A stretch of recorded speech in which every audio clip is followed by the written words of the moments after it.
Hey guys, I'm back. So, in Russia, we all know we had an attack over there happen last Friday. Putin's been trying to blame Ukraine. Now, all of a sudden, we hear from his top ally, Alexander Lukashenko, over there in Belarus, who said, well, it didn't quite happen the way that Putin is wanting to picture it. Yes, they were trying to head to Ukraine, but that was because their original escape route, which was to head to Belarus, was cut off. Moscow and Minsk had set up roadblocks and checkpoints in order to prevent their escape into Belarus.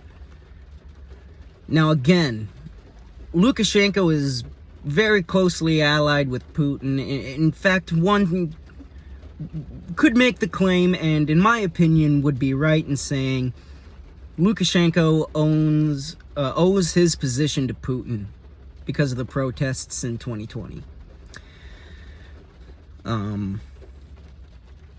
But if I were to believe either one of them, I would more than likely believe Lukashenko. Now then, Russia is also accused of war crimes against Ukrainian POWs, in the sense that they surrender, so the Ukrainian soldier surrenders, and later on down the road, they are either beaten, everybody knows the other word for it, or in this case, they have been executed, which is a huge violation of the Geneva Conventions. You surrender, you are a prisoner.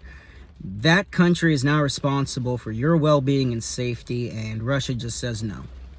So we went from going after civilian infrastructure to now going after POWs. Come on.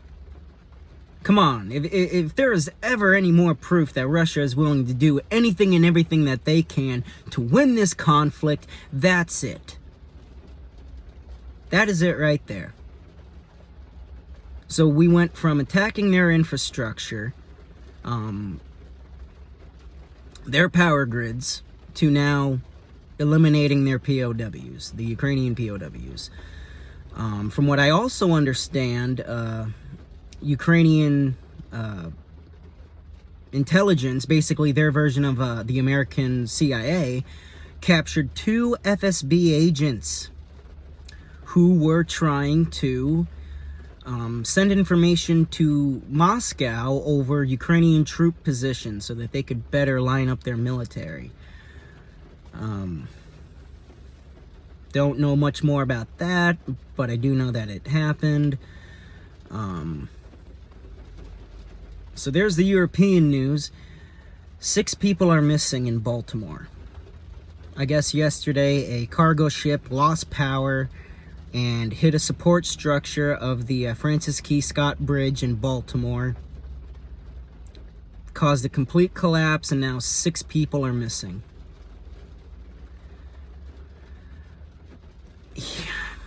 This is where I hate to agree with anything MAGA says. But we do need to focus on American infrastructure. We need to make sure that stuff like this does not happen. Because now an important economic lifeline to the state of Maryland, the port of Baltimore, is shut down for the foreseeable future as an investigation into why this accident happened is carried out. My heart goes out to the 6 missing people. I hope they are found. I hope they are alive and well. Again, this is something that should have never happened. This shouldn't have happened. I don't know how the ship lost power, but that was, from what I read, was that an SOS was called. The ship that hit the bridge had lost power, and there was nothing that they could do about it. It was a complete accident, and the whole point of this is to try and figure out what happened and make sure this never happens again, so that we never have to worry about something like this ever again. So there's your little bit of news, both in Europe and in America. I will try and update as soon as I can. Like, comment, and subscribe. We'll see you all soon.